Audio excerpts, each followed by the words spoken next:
Quand on parle d'Internet, eh bien, on pense à quoi? Les Big Four ou encore les GAFA. L'acronyme utilisé pour Google, Apple, Facebook et Amazon. Et souvent, on y rajoute Microsoft et ça devient donc les GAFAM. Ce sont les maîtres du numérique qui contrôlent nos vies car ils y sont toujours présents. Il y a de quoi se poser des questions.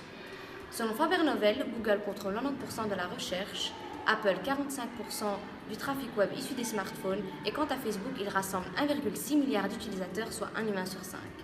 Leur réserve financière est de 123 milliards de dollars. Et en 2013, leur chiffre d'affaires était de 350 milliards d'euros, ce qui équivaut au PIB du Danemark. En fait, à eux seuls, ils forment un État, quoi. Faut que tu saches que la Chine a aussi 4 entités du même genre, à savoir BATX. Baidu, homologue de Google, Alibaba comme Amazon, Tencent comme Facebook ou encore Xiaomi comme Apple.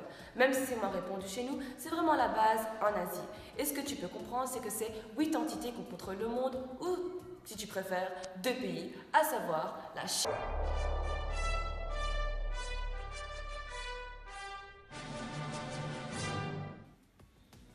Les États-Unis.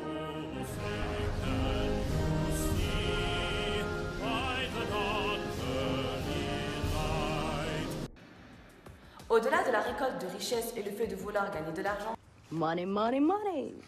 Money, money, money. ce qu'ils veulent, c'est récolter des données. Google récolte des données via Gmail, YouTube, Google Chrome, Facebook via WhatsApp, Instagram ou encore Apple via l'iPhone et l'iPad. Grâce à ces milliards d'utilisateurs et la manipulation de données, ces géants d'Internet réinventent l'informatique et innovent. Amazon, par exemple, a créé la base de données DynamoDB ou encore Facebook a créé la base de données Cassandra. Avec ce big data, ces géants d'Internet ou encore GAFA créent de l'intelligence artificielle. Les géants d'Internet, c'est quoi le problème? Donc, l'Europe, c'est le tiers-monde comparé aux USA et à la Chine. C'est-à-dire, nous sommes soumis à ces géants d'Internet et devenons petit à petit leur colonie numérique. Je dirais même que nous sommes des idiots utiles car nous exportons nos cerveaux qui vont travailler pour eux et importons tous les jours de l'intelligence artificielle via nos smartphones. L'Europe est nulle en matière de l'intelligence artificielle et est loin d'être expert en transformation numérique. C'est pourquoi on se fait bouffer par les BATX et les GAFA. Même s'il y a des petits startups comme Blablacar, mais qui n'est rien comparé à ces géants d'Internet.